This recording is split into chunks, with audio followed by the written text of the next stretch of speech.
Warbles on a lot here. 10th of June. First Moondog, I think.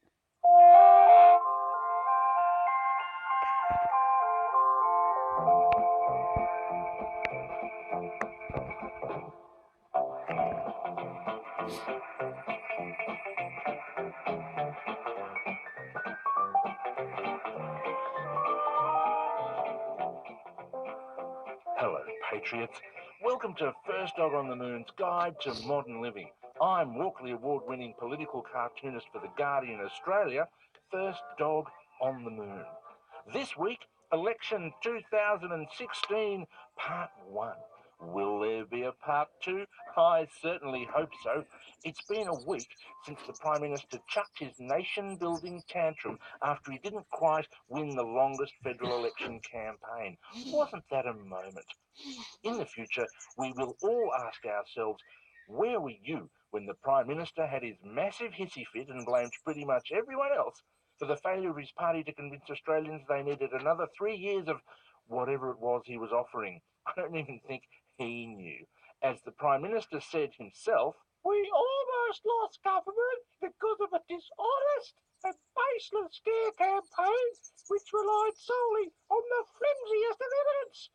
Just because we'd previously established a secret committee called the Death to AmeriKa then burn its corpse task force, it's no basis for Labor's mini-scare lie. It is deceit of the highest order, and I have called in the Australian Federal Police to investigate." But then, as he went on to say, "But not the coalition campaign. It was lie and smear-free. A festival of truth." The problem is that what the Prime Minister, Malcolm Vanderbilt Caviar Stotington Plumridge Frou-Frou Turnbull, known to his friends as Tiddles, neglected to do, of course, was list the quite smeary scare campaigns of his own party. Negative gearing will cause house prices to skyrocket and crash at the same time. There's a debt and deficit emergency. A great big tax on everything. Power bills up, pensioners down. ISIS are in the tuck shop of your child's school right now. Oh dear. But the best part of election 2016, at least for all the sneering leftists,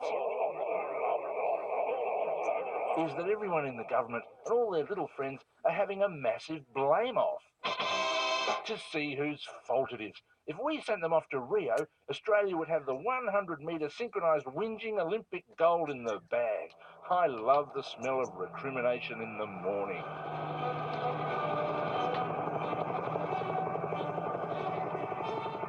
For the best of the finger-pointing, read The Finger Painting that passes for journalism in the Australian. At least you have to say this time the Murdoch press are telling both sides of the story. That of the right, and to balance it up, the far right. Everyone gets a go. Have no doubt, we are witnessing the battle for the tiny wizened soul of the Liberal National Coalition. Here it is now. And even though the PM came away with the chocolates at the end of the day, the cold, dead hand of partisan politics was the winner. We are an election-winning machine. You're welcome, Australia. This has been First Dog on the Moon's Guide to Modern Living. I'm First Dog on the Moon.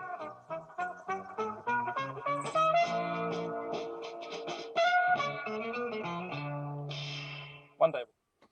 Yeah, well, so apparently Malcolm turning bully has perhaps scraped into power with a majority of 1. Perhaps, nobody knows. We're still waiting for the postal votes from 6 seats. Bill Shorten has done remarkably well. A bit of a surprise was that the Greens did as badly as they did. They lost a Senate seat. They didn't win any new seats in the lower house. They made a big noise about how they were going to win seats in the lower house. And as a Green voter, all I can really suggest is that maybe a lot of swinging voters who had voted Green at previous elections decided that they really didn't like the way the Greens got into bed with the Liberals and the Nationals to, quote, reform, unquote, the Senate voting procedure, basically in order to stop people like Jackie Lambie from getting into the Senate on Senate cascades.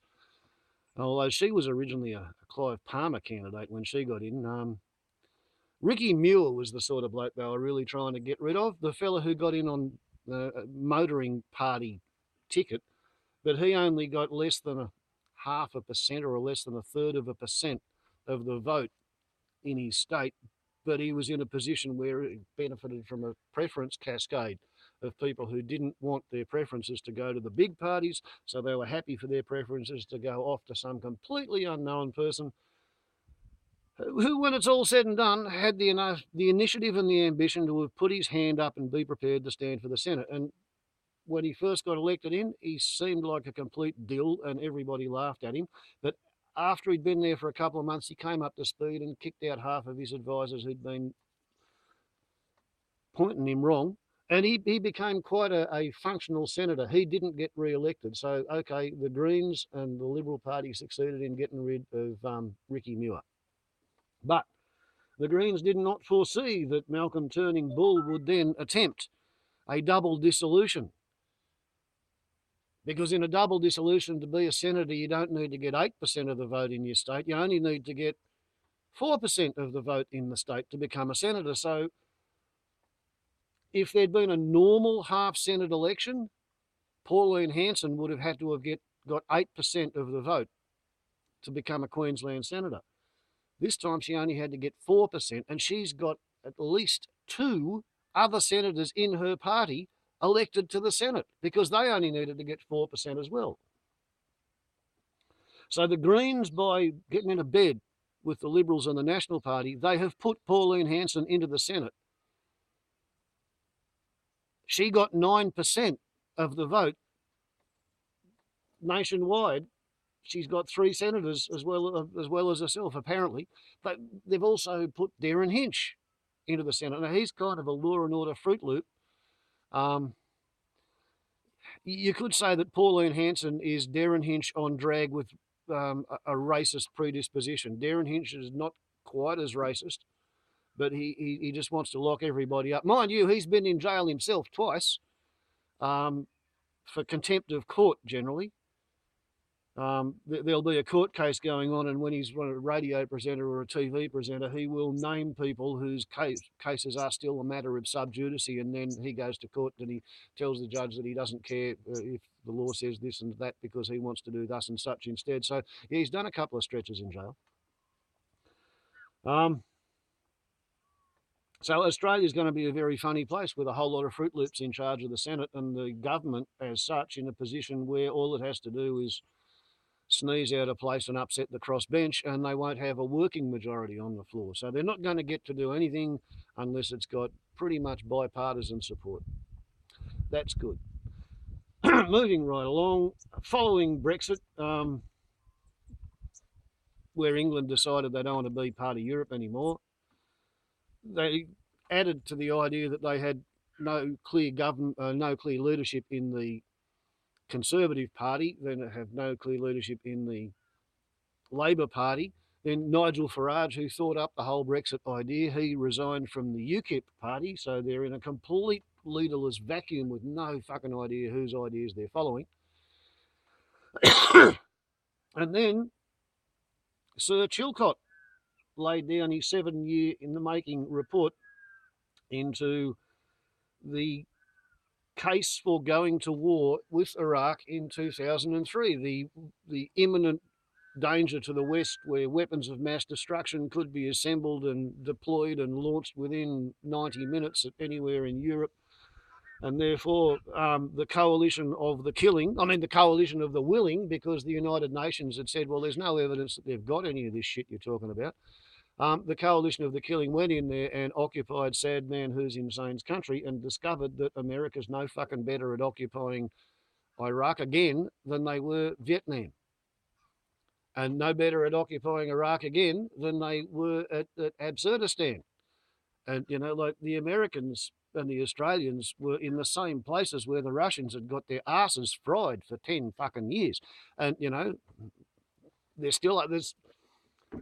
Obama's still got 8,000 Yankees over there trying to prop up the fucking daydream that it was all worth doing.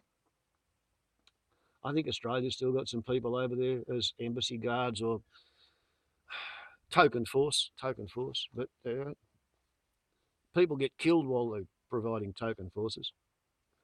Um, so anyway, it's all a lot of shit. But you see, the thing is,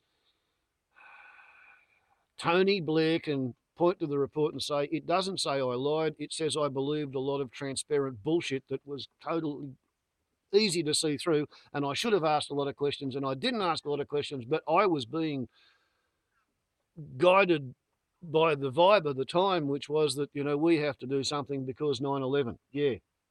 He's back to the idea that 2 aeroplanes hit 2 buildings and miraculously 3 buildings vertically neatly deconstructed themselves into their own footprint area at free fall speed. 2 aeroplanes, 2 buildings, 3 deconstructions. Therefore, we have to fucking go to war in first Absurdistan and then Iraq again.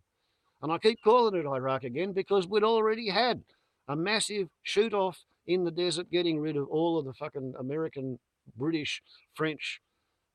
I don't know whether Germany. No, I don't think Germany was in on the first one. But basically, NATO's entire anti-Soviet stockpile was fired off in order to kick Iraq out of Kuwait. And the magic thing is, I remember 2 weeks before Iraq went into Kuwait, I saw Madeleine Albright in Baghdad telling Saddam Hussein, you can be assured that the United States does not concern itself with minor internecine border disputes among its Arab client states. Or maybe it was Middle Eastern client states. So he got the green light, he went into Kuwait, and then all of a sudden he got kicked back out of Kuwait, and bizarrely, all the NATO armaments factories had an excuse to replenish the stockpiles because everything had been popped off in the desert. And then 10 years later, George Bush II had a go at doing it one better than Daddy. We're going to occupy. Yeah, right. And meanwhile, over in the excited states where the white police officers, there's 81,000 different independent police departments in America because all the local police are locally elected. The state governments have highway patrol. The Federal Bureau of Investigation covers stuff that crosses state lines. But there's 81,000 independent police departments. And some of those police departments have been harbouring white redneck race supremacists.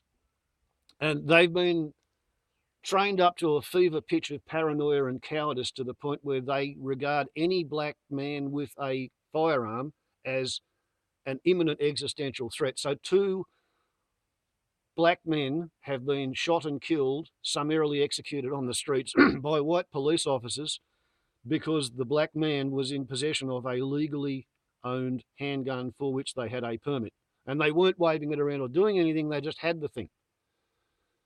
And one of them was shot, 4 times out of 5 because one of them missed at a range of 1 foot in through the window of the car while he was reaching for his driver's license. And after having told the cop, I have got a gun and I have got a permit for it, I'm reaching for my driver's license, and he got shot and killed in front of his fiancée and the 4-year-old kid who recorded it on iPhone. And live streamed it, apparently. Okay, so Uncle Spam has taught a lot of people combat skills. And in the Vietnam War, blackfellas were drafted. These days, the economy pushes them into the military. So there's more black Americans in the American military than there is white Americans. So there's more black American combat veterans with all of the gunned up skills. And if they're clean skins, if they've never been charged for anything, then they have perfect access to every fucking assault rifle that the NRA says that people in America are allowed to have. So what's happened is Uncle Spam has given Micah Johnson the combat skills, and the NRA has given him the right to buy bulletproof vests and assault rifles and semi-automatic handguns. And he's decided to go out and shoot 6 American white policemen for each of the 2 black Americans who were summarily executed by the white American policemen. And he's simultaneously thrown out a warning and a challenge and a threat and a promise that next time American white policemen decide that they're going to summarily execute a black American for being black and breathing in and out and having a legal gun and not doing anything bad with it, there's probably going to be some other clean-skinned black army veteran who's going to step up to the plate and start killing people. It is a predictable conclusion. I think there's already been 4 other white police officers either shot or shot at in 4 different states across America as the copycats are coming out of the fucking woodwork already. So, you get that? Warble's on a lot to YouTube. We're on the upload limit. Balkanisation of America. It progresses. Ciao.